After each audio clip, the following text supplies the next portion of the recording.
What's up, everyone? It is your girlfriend's favorite photographer and your boyfriend's favorite radio host, part of your Tuesday night and Saturday night guilty pleasure. Welcome to the Rawrrzone. We are inside the Rawrrzone, and today, joining us, it is the one, the only, the creature himself from the South Bronx, Kreature La Gothhhh, everyone. What's up? How everybody doing? It's your big South Bronx demon, opening up new doorways, bringing new type of music out of New York and out of the Bronx, doing something different, man. You are very different because at first, like, when you approached me, I thought you were all rock, and I was like, "Oh my god, I'm so excited for this! I love rock music. I don't get this often." And then you told me you do trap too, and I'm like, "All right, that's it." Yeah, it's like a fusion of both.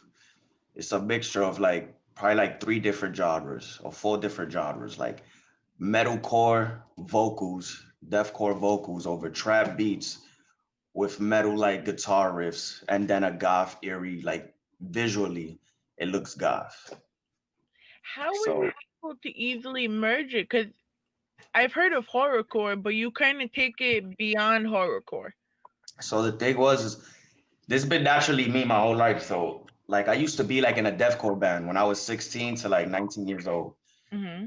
And when I started like rapping and teaching myself how to rap or whatever, like when I had put out one of my first songs, like I wasn't screaming or nothing in it. They were like I didn't really know my sound, but I realized like, okay, this is not me. So I need to put all of me into this. So if I'm gonna find my sound, I need to put the screaming, I need to put the goth vibes in it. No matter if it's too shocking for people, even if people 1 foot in, 1 foot out, this is what I'm gonna do, you know? So that it was kind of easy for me to merge everything because like I listen to all this different type of stuff, so I know how to merge it to like successfully, where it won't sound too like on some try hard shit or like it'll sound like off or anything like that. How, but how were you able to actually blend it together? Because there's certain trap beats that will go with heavy metal. Yeah. Like, how did you find the right trap beat for? Well, honestly, like most of the trap beats that I use, the 808s, heavy distorted beats. That it sounds like it's like beats that sound like they're coming out of an amp. So you screaming over them, it sounds good with it. You get what I'm trying to say? It's not like it sounds like some Migos type shit, like, and I'm screaming over that. You get me? Yeah. So like it goes with it. I always wanted like I would tell all my producers like make sure you have guitar riffs in it. Make sure you have like drum cymbals and shit like that, and make sure it sounds like similar to metal. And like most of the producers that I have, like they come from that world too, so they already knew like what type of shit to make. Who influences you musically? Um, I got a few people. Um, I have Leo Fosayer.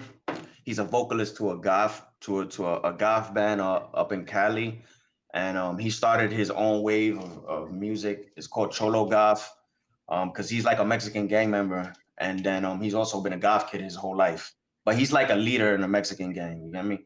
So Hmm. like he's been a goth kid his whole life. So he's like he merged both of those successfully, and he's doing that. So that's one dude that I fuck with heavy. Another one, his name is Dead, and he's literally dead. He was he was a vocalist to a black metal band, and I just love him because of the way he was and how like the mental illness that he dealt with, like, and how he kept going through it. I mean, at the end of the day, like at the end, he ended up like committing suicide. You feel me? But the reason it's so philosophical is because like he really lived up to the name Dead. Like he would do body mutilation on stage. He would like before shows he would bury his clothes so they could smell like dirt and they could smell like sulfur. And then he'll put on his clothes and then go on stage.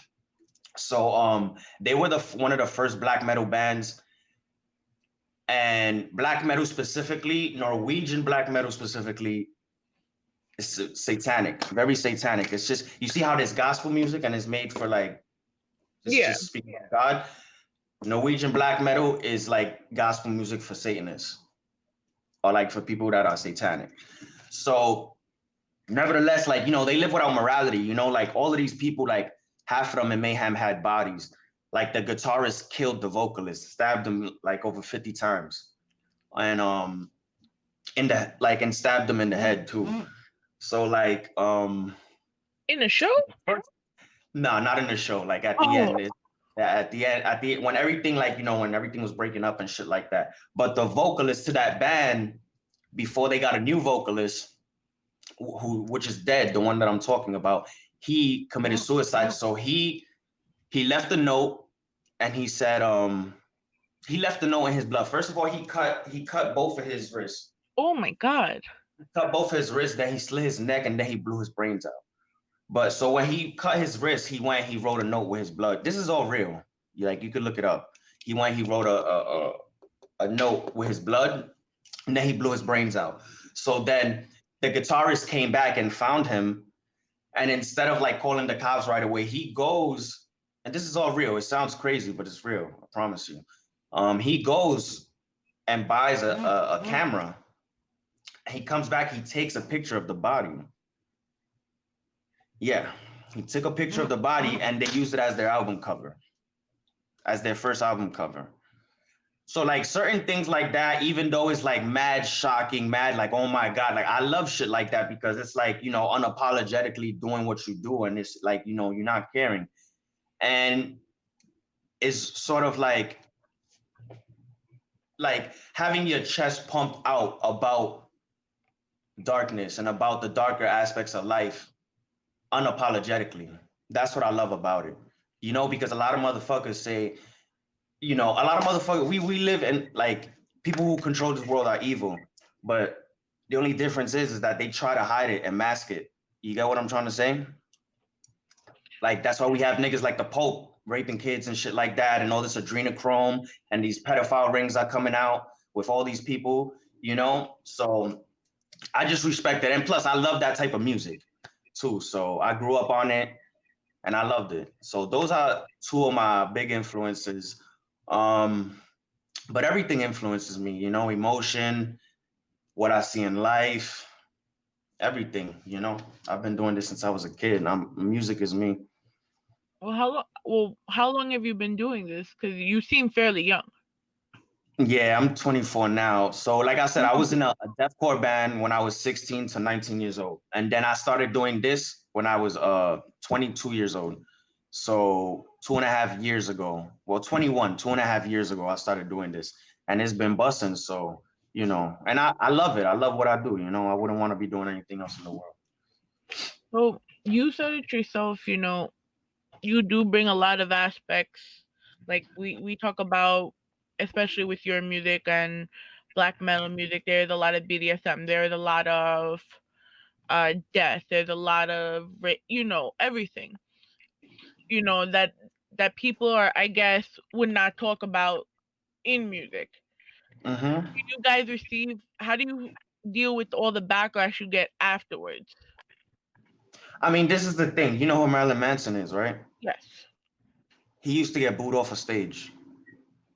So backlash, like I don't it I'm punk. I'm all of that. Like it doesn't matter to me. Like if I worried about backlash, like I wouldn't be wearing black lipstick living in the projects. You get what I'm trying to say? So it's just like you got like I'm prepared for it. Like I understand there's gonna be backlash due to the simple fact that people are so different. You know, and even though I'm doing the trap and the metal stuff, I'm influenced. I'm not doing like black metal shit. I'm influenced by black metal artists Yeah. and influenced by them visually, you know? But I'm not really worried about backlash. It's like if you don't like it, I don't give a fuck. If we can get away from the norms Yeah. of music and society, then maybe things could get better. Because especially with everything with the COVID, it kind of has you looking into different things. Like I wouldn't have known about you had I not been trying to figure out other shit for DTF. Yeah. You know, so tell where did Kreature come from? Like, where did the concept of Kreature begin? So Creature comes from when I was younger, I used to skateboard all the time. Oh my God, somebody's calling. Hold on. I'm sorry. All right. Can you hear me? All right. Yeah. But so Kreature came from like I used to. There's this skateboard company called Kreature, and I used to skate. Those are the only boards I really used to skate, and they used to be like like real like alternative type skateboards. Like they'll have babies with pentagrams on their forehead, on the fucking back, or they'll have like a devil fucking sacrifice something. Like it was like an alternative skateboard company. So I used to just skate those, and then like I'm mad rugged, I'm gritty, like I don't give a fuck. Like I'll throw up and have sex, then go on stage and throw up on stage, and then fucking go and flip into the crowd. Like I don't care. Like I'm just rugged. So one time, one of my boys, he was like, "You just remind me of like a creature, like a little creature." And I was like, yo, that shit is fire. So I just used that. I used Kreature, and then I'm Spanish, so I added the la, and then I'm Gothh, so I added the Gothh. So that's how I got my name. Interesting. Yeah. So do you channel any of your would you ever channel any of your Latin roots into your music? Yeah, I would. If it merged well, like if there's somebody, like let's say if there's somebody, because there is a couple people doing like what I'm doing, but Spanish. So like let's say, yeah, there's mad different things going on right now. But let's say like if it was to merge correctly with my shit, yeah. But I don't know. I know I'm like what I do is so out of the box. Like if the frequency that you coming with can't match that, then like I'm good. No matter what it is. But I would like to add like some Latin stuff, yeah. But it can't be like typical stuff. It has to be something different. Like something. Who would you let produce that record? Mm. Mm. Oh, here we go. We got him in his bag. We got him in his bag right now. You got to think about it. Yeah, I'm like, yo, you got me. I want, damn, you got me.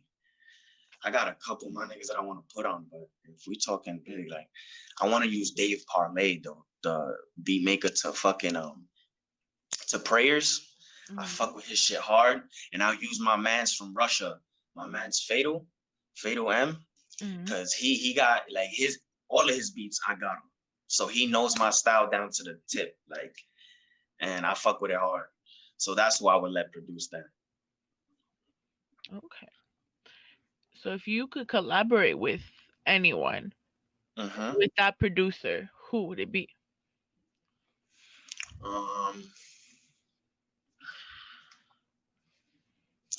Zilla Kami. I don't know if you know about Zilla. I will collab with Ghost Main because he's another one that's doing what I'm doing. I would want to collab with Dead, but he's fucking dead. I mean, you can do it at his graveside. But yeah, and Leo Fasayer again from Prayers. I would like to collab with him. There's a few different people that I know that we will make some magic if we get into the studio and shit like that. What has been your what is the hardest thing about being Kreature?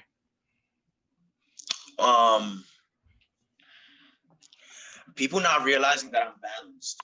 Like my energy is balanced. Like I'm not gonna go and sacrifice your fucking family because it looks crazy on my Instagram. You get what I'm trying to say? Yeah. Like people they meet me in person and I'm like, I speak like this. I'm like chill. Like I feel like Kreature exists within everybody. I'm just an aspect of people's minds. So it's just like Kreature is the most brutally honest version of myself. So it's like your Dr. Jekyll type thing. Exactly. So like, yeah, people not realizing like that I'm pretty like I'm balanced, and I'm just getting that picture of me, and then of course like dealing with the shit in New York of them not accepting different sounding music yet up in the mainstream and shit. But other than that, I've been chilling. Like I don't really, I try to live life without expectations, and I try not to let too much bother me. You feel me? Because I continuously get hate, especially with what I'm doing, you know, on all levels, whether it be somebody being ignorant and saying, "Oh, I gotta go on a leash," or somebody, you know, making fun of my makeup while I'm walking in the street, and you know, I don't take anything like I don't let shit bother me anymore, you know. I mean, I think first of all, when I saw the college pictures, obviously, like I figured you were into BDSM, but a lot of your content has a lot to do with BDSM. How you found that balance? Like, what made you take that avenue to talk about, colorism, submission, pegging, all of that? Well, pegging, I'm not into. No, but talk But about, like, but being BDSM, willing yeah, to like BDSM, like I have a range of fetishes. Like when I was 20 years old, I was dating some woman, and she was a heavy sub. So she was like, you know, baby, like I want you to dom me and stuff like that. So she gradually got me into it, and I was flogging her, tying her up, spanking her. Um, but she was into wicked stuff. Like she liked to be in a cage. You feel me? Like yeah, like I used to walk on the leash, which is nothing, you know. But like you know, she was into other stuff like being in a cage, like being degraded and stuff like that. There's so many different fetishes and kinks within BDSM, so it's not just one or two things. And like me, like personally, I have a blood fetish. Like I'm a sadist and I have a blood fetish.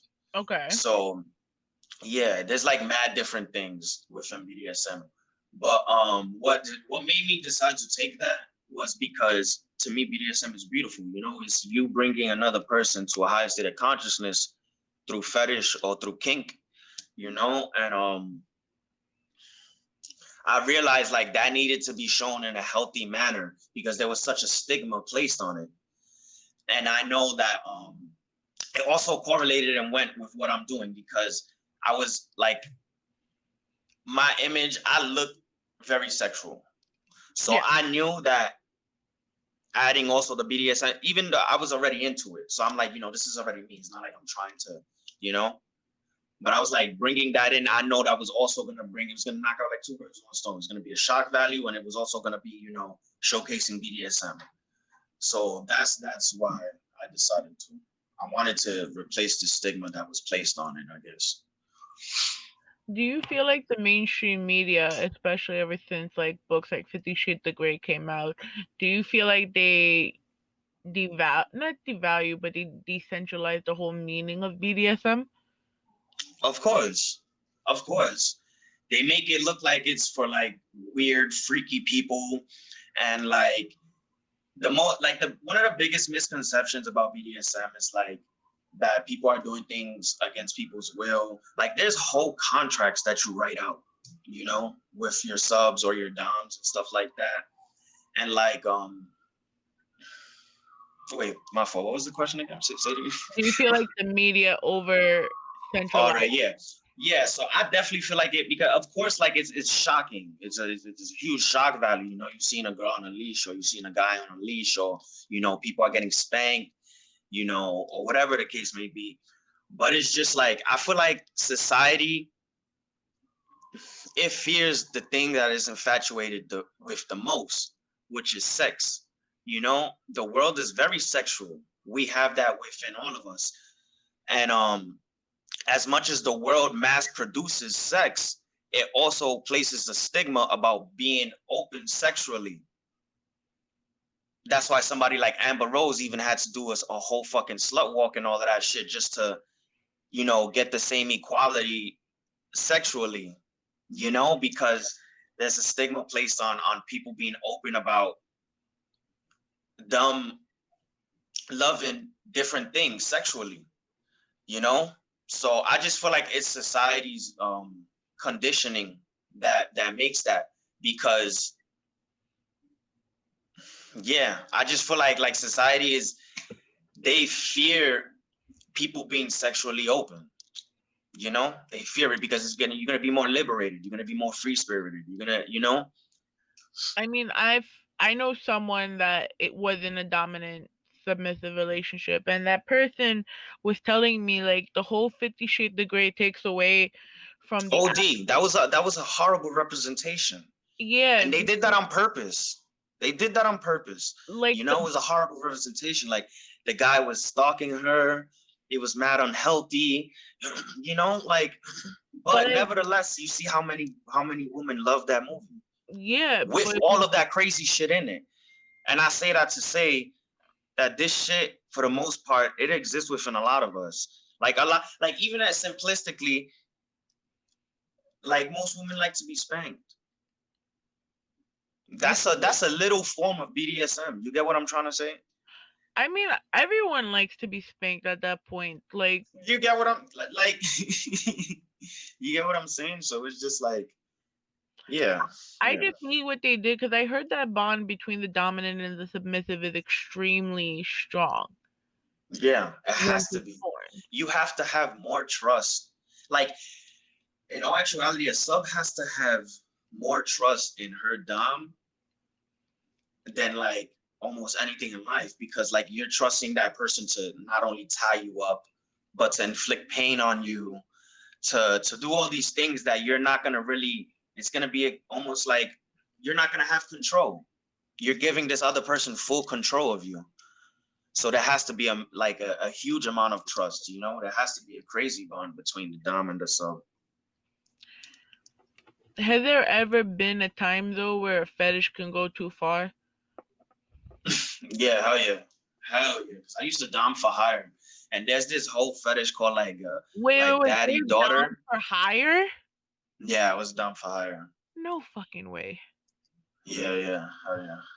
But Okay. like there's this thing called like daddy daughter stuff. So there's these women that like, yeah, it already sounds wacky, right? Yeah. Yeah. So there's these women or men, you know, both, or non-binary, whatever. I don't want to sound like I'm not, No, of hip course. to pronouns, but like so it's basically like people who like dressing up like babies, and you, the dom, will treat you like a baby. So like it'll be like the girl who put a pacifier in her mouth and a bib and talk like a child and then want me to like walk on a leash or spank her. That I'm not with. I'm just not okay with that. Like hey, to each his own, my nigga. But like it's just like I'm not with none of that. That shit seems too pedo-y, too pedo-ish for me. You get what I'm trying to Yeah. say? Like, would you still have So to fuck it as a baby? Like, some people be on that. Some people be doing that. Some people be doing that. that's You that know? safe shit right there. Yeah, yeah. That and like peeing or shitting on somebody. I don't like those are like my boundaries. Or like for instance, I had some woman that I was doming and she's like, yo, my husband wants to watch. I'm like, I don't mind if he watches as long as he don't pull out his dick or something, and start doing all that extra shit because I'm straight. Like I like that's my boundary. You have to respect that. Yeah. You know? So like, you'll have women that'll have requests like that. So, yeah. Listen, I'm learning something new every day. But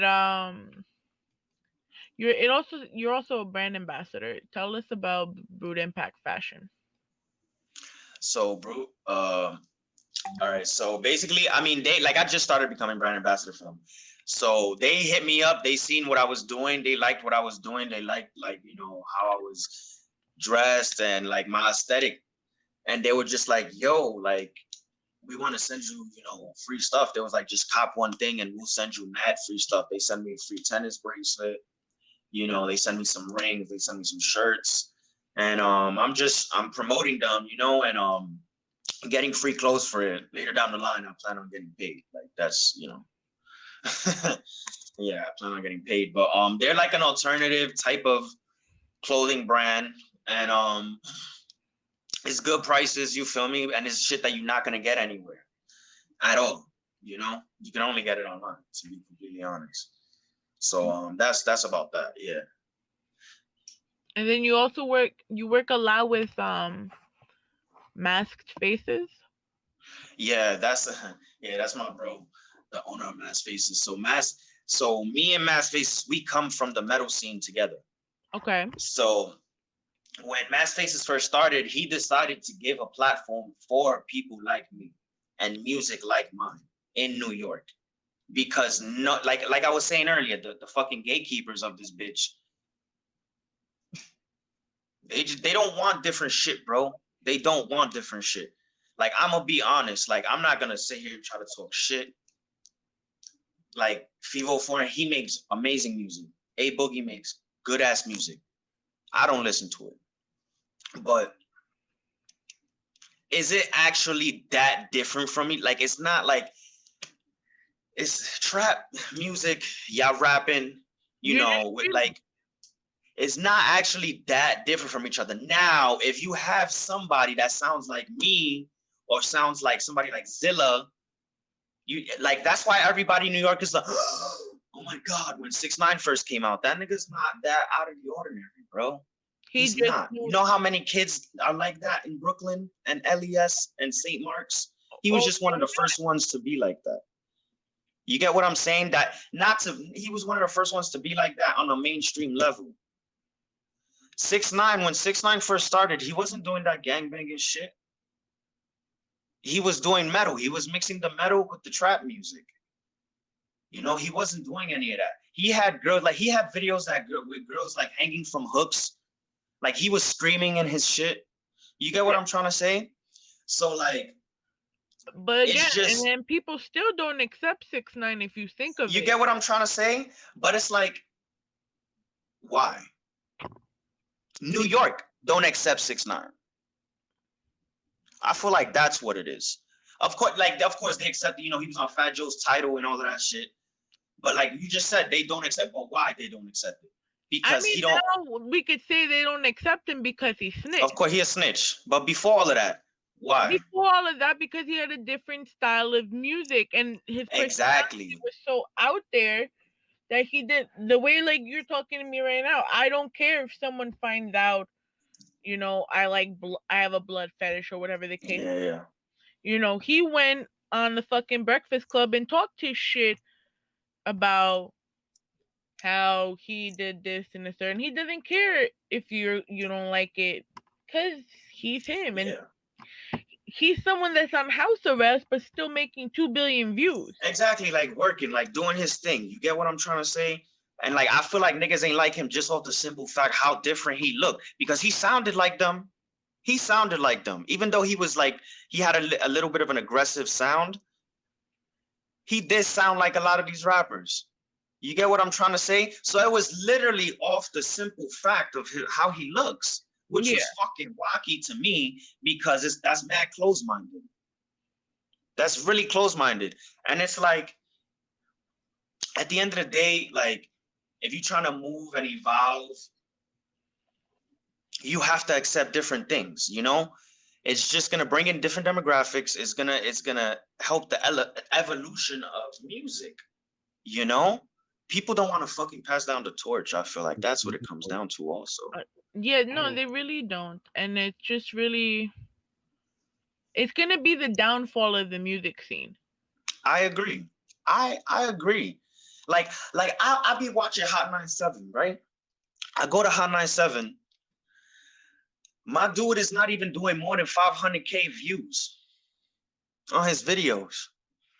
So you telling me that Adam 22 that started 5 years ago is doing more views than you, and you a gatekeeper for hip hop? You know what I'm talking about. So what I'm trying to say about that is, obviously the rest of the world is correlating to the evolution of different sounding shit, and they want different sounding shit. But this is also why, like, I remember someone told me, because it's a quote, down south in New York we practice competition. Down south we practice collaboration. So there's so many blends of different sounds that it's widely accepted. We don't do that. We rather compete for what's on top. And, you know, the gatekeepers are still doing the payola, whether they say they're not. Yeah, of course. Yeah. You know, so. Yeah, it's a money game. It's a business game. you know, like, yeah, there's some places that charge, but at least give something back to the artist other than 10 minutes on air. No, yeah, I agree. You I know, agree. I want more radio stations and more of these. Like, I understand it's a money game, but it's not like they don't choose who they also play, you of know? course. So, like, I would But like them to give alternative rap a slot, or like some shine. Because at the end of the day, motherfuckers are doing way bigger numbers than half of these fucking people. Like, you know? I mean, And your aside numbers. from that, it's just like it shows creativity. It's art. It's real art. At the end of the day, even if you don't fuck with the music, you gotta respect the art. So that's why, like I was saying earlier, we have Marilyn Manson. I don't know if you just seen that. Marilyn Manson was in the studio with ASAP Ferg. They get it. You get what I'm trying to say? I Like, mean, they listen, get it. They see you where saw music is going. you saw Lil Nas X with Billy Ray Cyrus, so You get what I'm trying to say? Like, yeah. they get where music is heading. It's like, it's no more genres. There's no more none of that. There's no more boxes. There's no more. It's just this. It's just no. It's just vibration. It's just music. Is frequencies. In my personal opinion, it's just everything is merging. It's not a sense of, oh, we have to stay in this hip hop box, or we have to stay in this trap box, or this rap box, or like everything is fusing again. Like, you know who Tommy Lee is, right? Who? I'm sorry. Repeat that. Tommy Lee. Okay. So Tommy Lee is the drummer to Motley Crue. Yes. And he's collabing with a whole bunch of new wave rappers, producing their shit, doing drums on their shit, So it's just like people get it. It's just certain people don't get it that influence some of the masses, So that creates the stigma upon it. So it's just like, I'm doing my part because I understand, like, I don't do music just to be cool, my nigga. Just because, like, yes, I love the music is me, but I want to shift consciousness. I want to change thinking sonically within this third dimension. You get what I'm trying to say? Like, it's not just about, like, oh yeah, I'm rapping here, I'm doing this. No, like, jumping around and having a good time. Like, there's an agenda behind it too, So how do you think we could do this how do you think we could open these doors? Just giving people, like artists like me, more shine and more platforms. That's mainly what it comes down to, because like people like Ghostman, or people like Lil Peep. Lil Peep wasn't getting no radio plays. What the like? And I understand there's mad things that go into radio, that goes into being on the radio and stuff like that. But it's like the head, like, how can you not accept somebody like that? Like, Peep was a legend, He was shifting everything, changing the whole course of music, X is another one that a lot of these new guys was not, a lot of these old heads was not accepting. But bro, that's like the Tupac for my generation. You get what I'm trying to say? So it's like, I understand people don't see, but it's like, I also understand that they're gonna come around, whether it be the easy way or the hard way. Like, the same way with punk. When punk first started, nobody wanted that shit around. People were throwing bottles at punk bands, while they were on stage. But punk music is punk music. It's one of the biggest genres in all of history. Nobody is gonna fuck with it when it's new and it's first coming out. You have to fight against the grain, in some sense. So I feel like just giving more platforms to this sounding music and giving this shit more shine and pushing it, it will replace a stigma as well on it. It will give more of an insight to how artists like me are, and why we do this type of music, because it's an art form. It's not just screaming. It's not just, yeah. So I just feel like giving more platforms and giving more shine to music like this will help push it out, Okay. So we're gonna go into our little bonus round. Okay. We also got sound effects for this. Hold on, let me just get my. I like this. But while I get it set up, what is the secret? Yo, this is the first fucking interview that distance like the case. That shit is fire. Thank you. You know, we got a lot. You know, we try to make it a little interesting. Rawrrzone, baby. What is the secret to all your views? Cause you dropped Corpse House 2 weeks ago, and that shit already hit 10K. Yeah, I mean, I've been doing views like my videos, like they hit a few K like within a week usually, you know. Just the thing with this, like I promoted it heavy. I had websites writing up about it. I got more blog sites writing up about it. And the difference is like I just recently found a manager, so he also was able to help me further push it. You get me? Like you guys wrote it up. I got like 5 more websites that's about to write it up.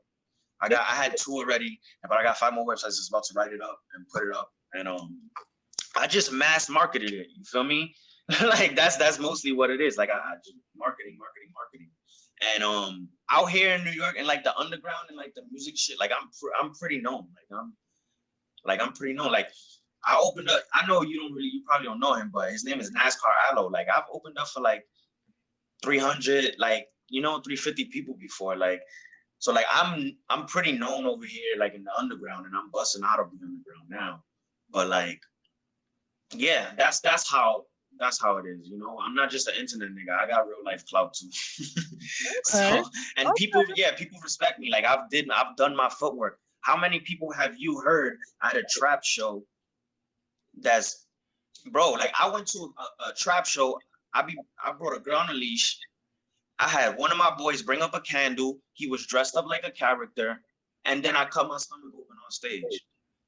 Wow. Even if you don't like that, you're gonna remember it. Yeah. The same way people don't like 6ix9ine, but they watch him, and they reporting on him. You get what I'm trying to say? So I understood like doing a lot of the things that I do is gonna knock out a couple birds with a few stones, you know. So I was like, yeah, I know this is also gonna add to like the shock value of my aesthetic and how I look, and doing all these things on stage and all these stunts and these theatrics. I knew it was gonna help get publicity to me and notoriety, you know. So that's how it is, you know. That's what it is. That's like how I was able to get like 10K, and it's going up. It's going up like probably like what? Like I think 150 every day or something like that. All right. I'm jealous of your streams right now. That's all I gotta say. But hold on. Oh, this is such the wrong sound effect. There you go. We are here. It is time for the bonus questions. Okay, let's get it.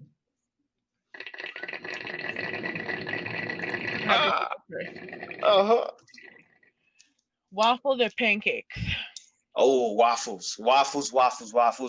I make them every single week with bananas and strawberries. If I have strawberries, I love waffles. You're insane. Okay.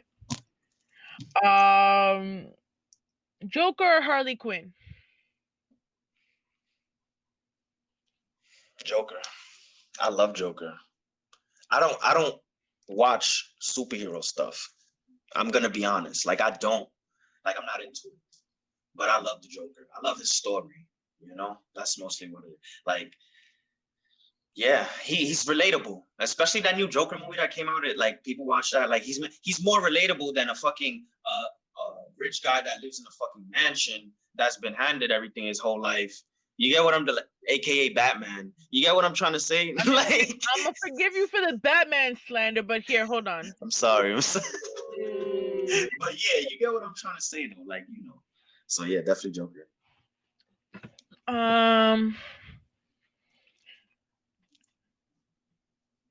Alternative rock or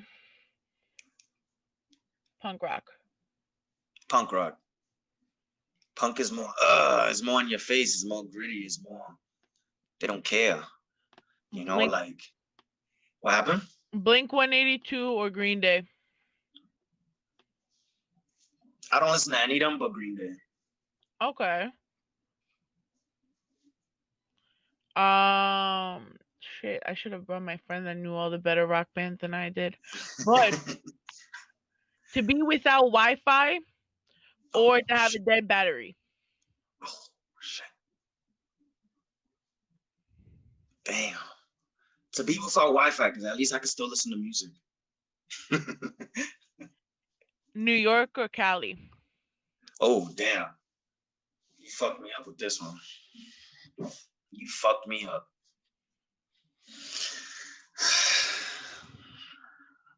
My pride is saying New York, you feel me? But my mind is saying Cali. But New York, you feel me? Like if you can make it here, you can make it anywhere. It's a concrete jungle, you feel me? And like I love how it made me. I love how it made me. You know, you grow up here.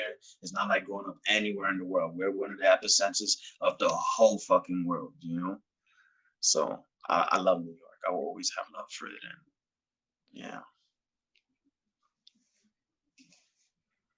but I really love Cali too. I'm not gonna lie. Like I really love Cali. No, Cali's the bomb. I can't wait to go. I was supposed to go in December for my friend's wedding, but that didn't happen.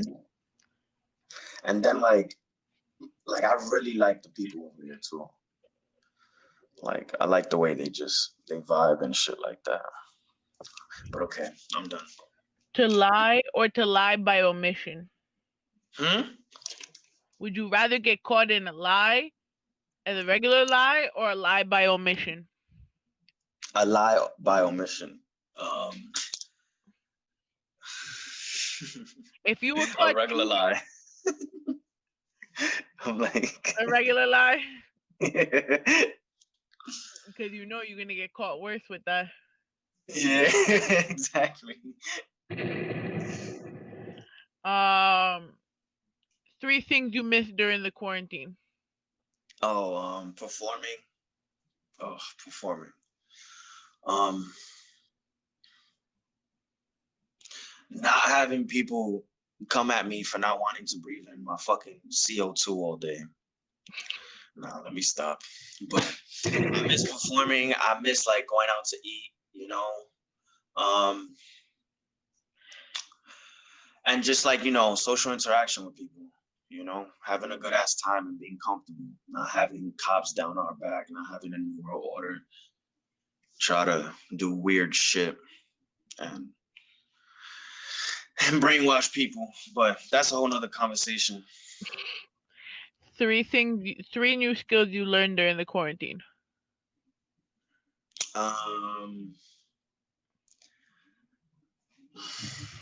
I learned different effects to put on my voice recording. I eased out on drinking because I'm a fucking alcoholic.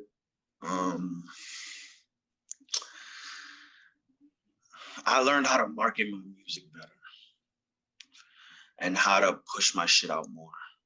And that's a huge, positive for me right now. Can you just repeat how important marketing is for It art? is very important because like you can make a bomb ass video, you can make bomb ass shit, but if you're not marketing it correctly and like putting it on the correct platform, like the shit won't get seen, like it won't get noticed. And like you have to also have like creative ways to bring people in. You don't have to have a gimmick. It's not about having a gimmick, but it's about like being creative enough to think of different ways to bring your viewer in and grasp them, especially in this generation where the thinking process is like, like the people like they get over shit man quick now, Learn from him. Learn from him. Yeah. To do a line of coke with Betty White. I'm sorry. To do a line of coke with Miley Cyrus or the French kiss Betty White. Oh shit. I don't even do coke, but I would just want to kiss Betty White just to see, like, just to do it, just to fucking do it. But Miley Cyrus, Nah, I think I have to do with Miley Cyrus. I'll do some cocoa for Really? her. Yeah, I'll do some cocoa for her. Wow. Game over. Oh man. So my last question that I ask everyone at the end of this stuff: if there was a life without Kreature, what would you be doing? Nothing. I'll probably be like I don't know. I don't think I'm gonna be honest. Like mm-mm. I don't think there is even another reality in my head for that. I'm gonna be honest. Okay. And I know how that sounds. Like I'm not trying to sound like an arrogant asshole. Like I say that to say like I realized at a young age, like music is like I have a gift with music, and I have a thing that I was blessed with. So to go and follow that, and like all throughout my whole life, like I've worked before, but like weird shit will happen to make me stop working. Like I remember one specific time I went to go to this job interview that I was gonna, like, it was at a factory or whatever. Mhm.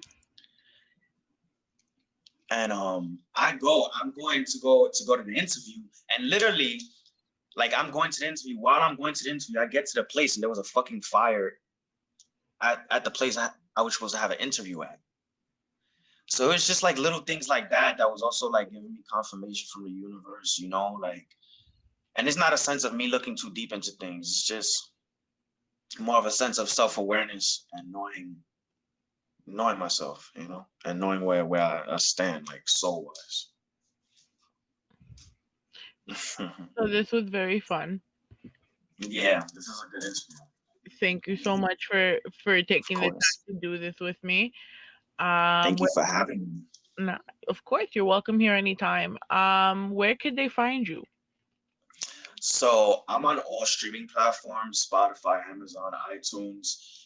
Add me on Instagram, Kreature Lagothhh, Goth with 3 H's. You can find all my shit on there. I post on that constantly. So yeah, just be on the lookout. I got mad new shit coming out too. I'm dropping another video in like a week and a half. I got some photo shoots with clothing brands coming up. I got new music dropping, so just be on the lookout. Copy. So once again, it is your girlfriend's favorite photographer. Catch us Tuesdays on DTF Radio, Saturdays on Platinum Radio, and God knows wherever else people will find us. Yeah, we're This is a good interview.